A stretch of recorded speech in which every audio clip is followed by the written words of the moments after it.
at the products on the shelves. Big sheet. Every item, every food has a story. What is this? The skins of animals or whatever. Oh, just skin of animal. A long journey that took it from conception and raw ingredients to the final, beautifully packaged item right before you. I was told they created a dish for the first time and it's going to be revealed right now today. 1, 2, 3.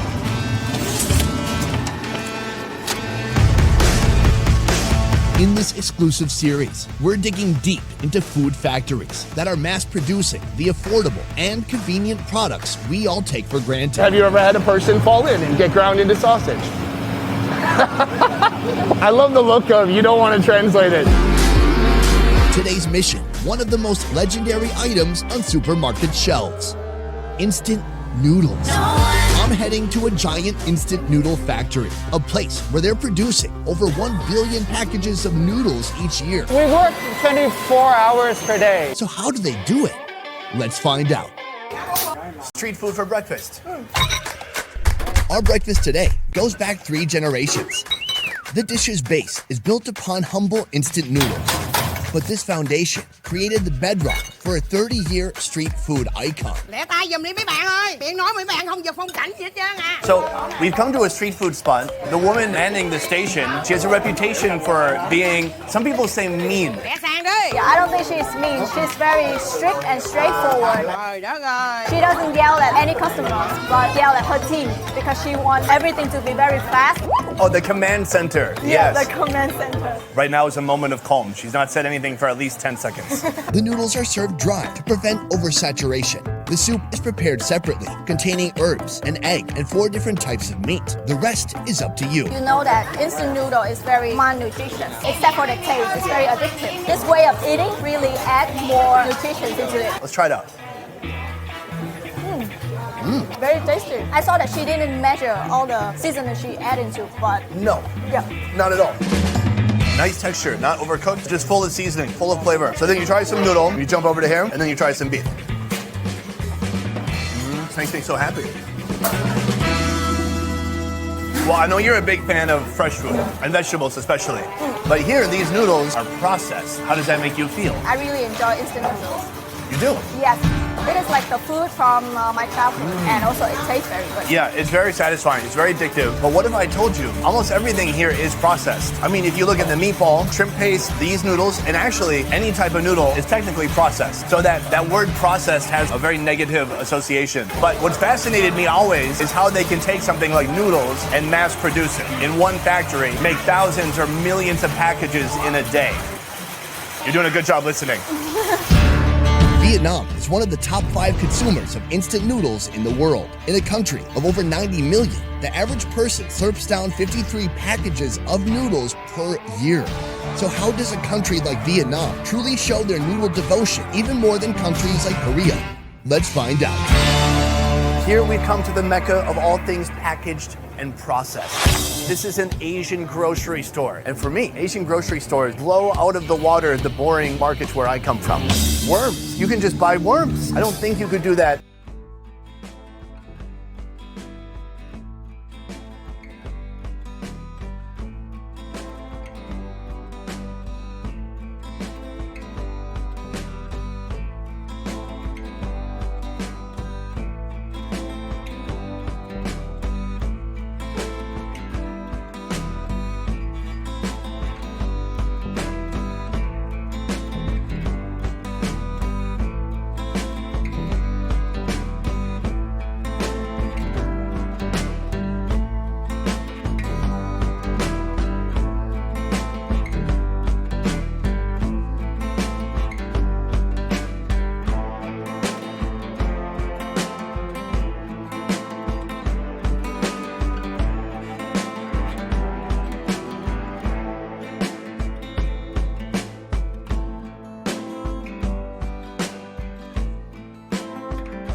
here. Oh, it's a great. What noodle here do you like? Yeah, this one. This one is from my childhood. Did you really eat this when you were younger? Yes. Oh, you did? So you're not making up a childhood memory just to satisfy the people at V-Phone? This is my family's favorite. V-Phone, a legitimate childhood memory. So when I look at a Korean noodle, it's monstrous. And then I look at a Vietnamese noodle, and it's very cute and petite. I think because the portion of Vietnamese meal is very small, and another one is they make it small so it's affordable for everyone. Let's compare the price. Oh, wow. So this is 3,600 dong, 16, 17 cents. For the Korean one, it's $1. So it seems like this is bigger, but in reality, if you pay the same amount of money, you're getting this many noodles versus this many noodles. Why does your dad like this one so much? This is one of the first flavor noodles. What flavor do they have before that? Just sadness? The two shrimp. Oh, the two shrimp.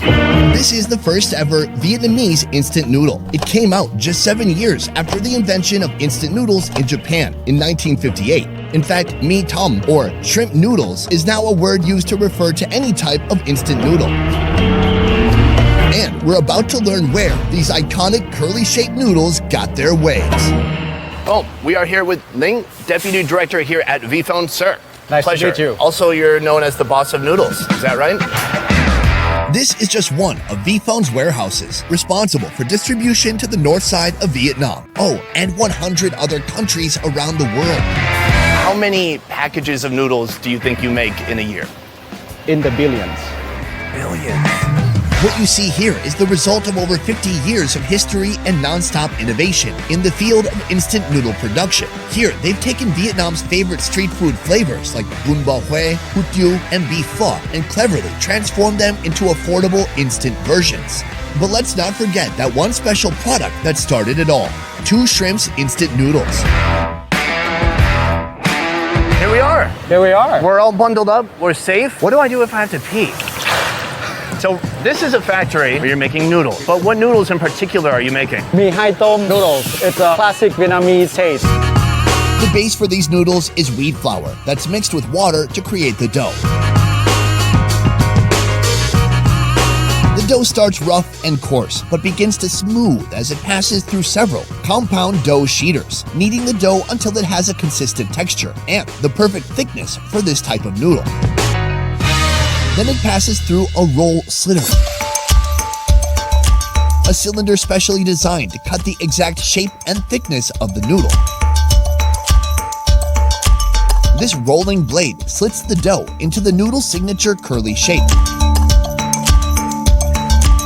Now this long, continuous stream of noodles heads to the steamer where the dough gets cooked through.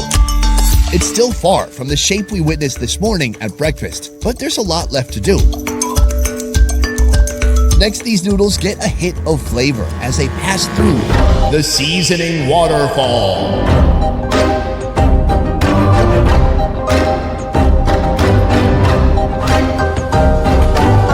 Now this long, unruly strand of noodles is finally cut into exact portions.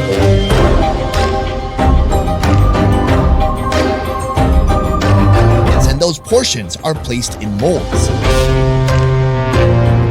Not only are the noodles steamed, but now they'll also be fried. The color changes from this to this, giving the noodles their distinct color. After frying, the noodles are cooled, bringing down the temperature, prepping them for the packaging room. Do you think you make a kilometer worth of noodles in a day? Oh, much more. More than a kilometer. All right, well, we can extrapolate that later. Yeah. Now the noodles are topped with sauté and seasoning packets, then wrapped in their final packaging. The same exact style packaging that was used 50 years ago. I'm not the kind to abide to my stereotype. You'd be surprised if you took a look inside. I simply walk by these intimidated eyes. Well, Jube, we just toured a whole noodle factory. And it turns out right here is the final resting place of noodles, other than our stomachs. And action!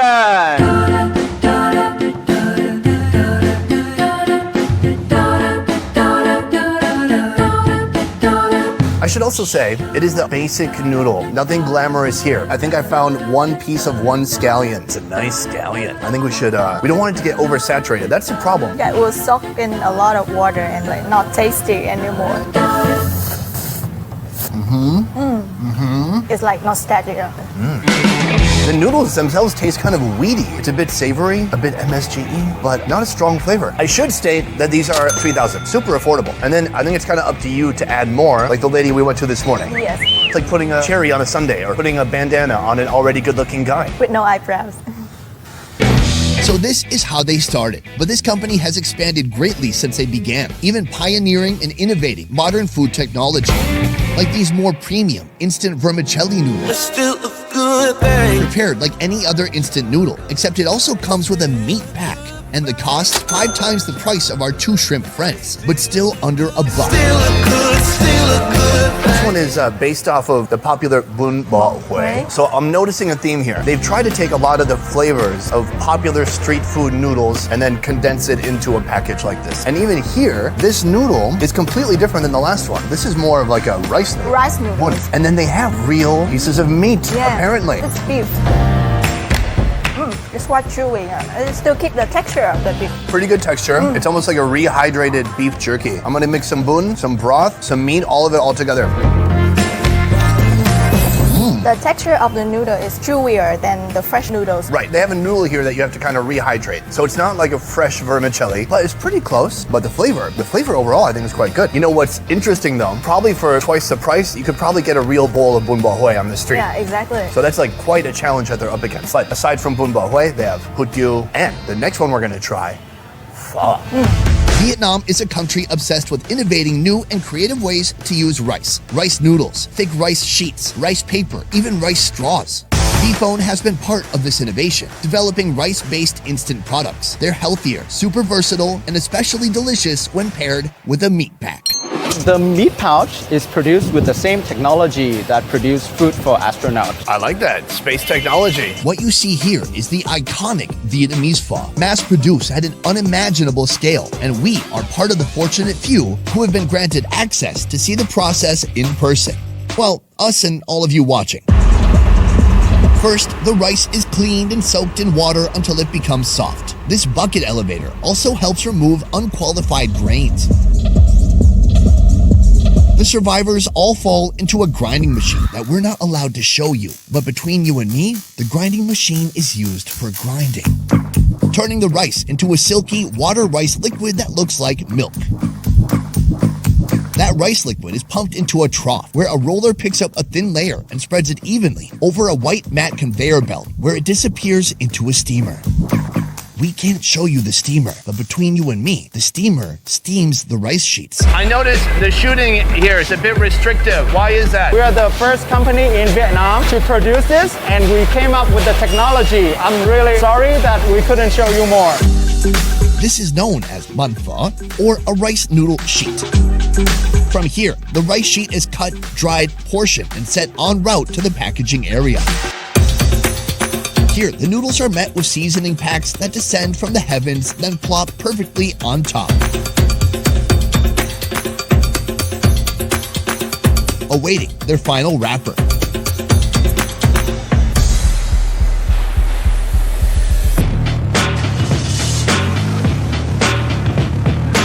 Seasoning packs, wrappers, cutting. It all happens with precise and meticulous timing, so each package looks exactly the same. I put my foot to the pedal to the floor. Each package goes through a metal detector to ensure there are no unwanted foreign materials inside. I'm ready to go to war. Each noodle is weighed, and at last they're boxed and ready to hit the road. Two of the most popular flavors, chicken pho, and the one I can't wait to try for the first time, beef pho. Foot on the pedal, man, I'm losing my composure. Rave to the AM, to the 5 shows. Hold up. Vietnam is really renowned, especially for its pho. And the staple of any good pho, most people would say, is in the Broth. Exactly. And the broth, it's not known for being something instant. Good pho shops are waking up at like 2 a.m., 3 a.m., throwing pork bones and some water. Like 12 hours. It takes time and the right blend of ingredients to create a really complex flavor. Here, they're attempting to do the same thing in 30 seconds. Let's taste the broth. I taste the cloves, I taste the star anise, I taste the pepper. Maybe because pho is my favorite food, so I expect more than that. Oh, I'm not saying it's exactly like the street, but the traces of the staples of pho are still there. Yeah, I think they've done a pretty good job. Pretty good. Yes. Let's try out these noodles. I'm impressed with the texture of the noodles. Right? I am too, actually. I think the noodles, they're not overly soft, but they're not like the last one where it was overly hard. It's a pretty good balance. This is like half the price of the real pho noodles. Right. And again, that's a challenge. But if you're in a pinch, if you're in a quarantine, or if you're just hungry in your dorm room, it's a very good alternative. If you were to add a step to suggest a way to make it a little better. A separate package of fresh herbs, dry fresh herbs. Oh, right. That is the element that's missing. Because usually you would have fresh basil, mint, coriander. Yeah, exactly. Maybe they'll take that feedback and we'll see that soon.